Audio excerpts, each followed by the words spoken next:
Elaine Quijano, anchor of CBSN's Red and Blue, joining us now. Some of the biggest issues driving voters. Elaine, the recall election happening just as the kids in California, around the nation, getting to return to school. What did recall voters have to say about public health policies and the mandates? Yeah, you know, Alan and Juliet, this is really interesting because we have seen this issue of the mask mandates, of course, play out nationwide. And you mentioned kids being back in classrooms. Well, we asked California voters about requiring masks in school for children.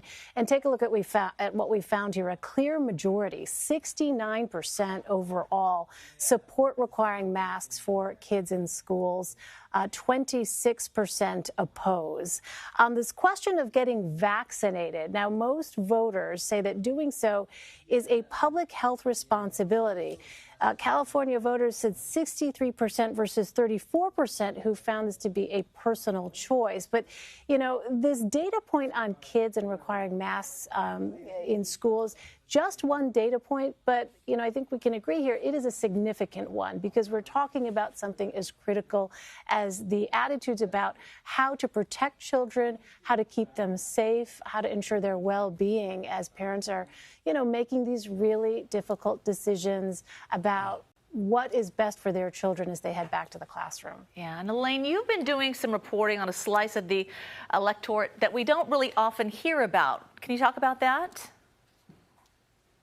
Yeah, you know, so this is interesting. The Asian American Pacific Islander population is a slice of the electorate we don't hear much about. But some background here, AAPIs, as we say for short, they represent about 15% of the electorate in California. And we know that in other parts of the country, this is a group of voters that has really been decisive. And most notably, we saw this in the 2020 election. Stacey Abrams pointed out that it was AAPI voters who helped push Joe Biden over the top in that very tight presidential race in Georgia. And so we've seen that kind of dynamic play out. And at the same time, we have census data that shows AAPIs are the fastest growing racial and ethnic group in the country. So with that in mind, tonight I talked to somebody about the outreach to voters in California who are AAPI voters. And it was really interesting because this person said there really wasn't much of it for all the tens of millions of dollars that has been spent in this recall election. Very minimal amounts spent to reach out to that particular community. Now, the reasons are complicated. Among them, they cite the fact that it's difficult sometimes to get data. It's difficult because of language.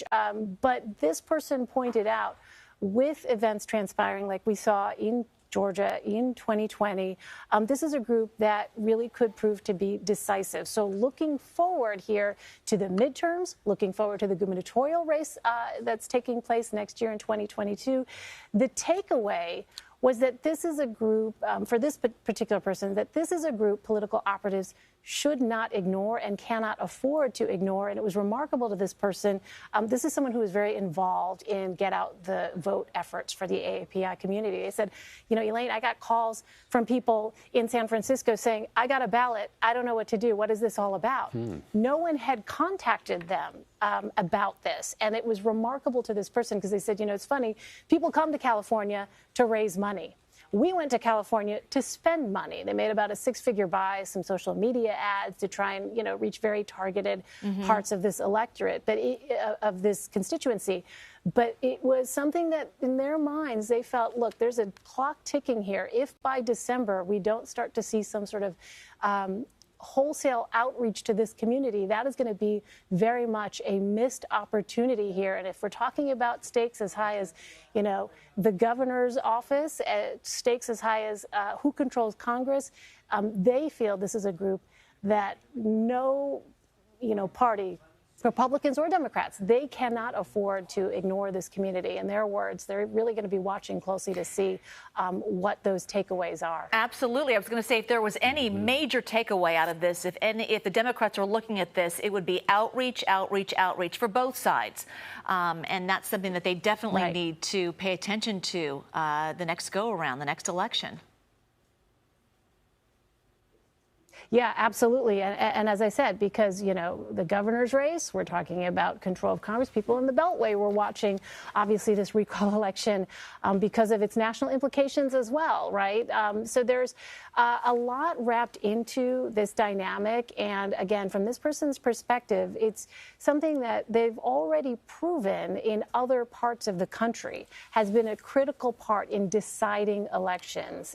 Again, you know, the idea of Georgia being as close as it was without that AAPI vote, many, including, as I said, Stacey Abrams, have noted this is a critical constituency. Well, Elaine Quijano, thank you for your perspective and your reporting throughout the evening. We appreciate it. Thank you, Elaine.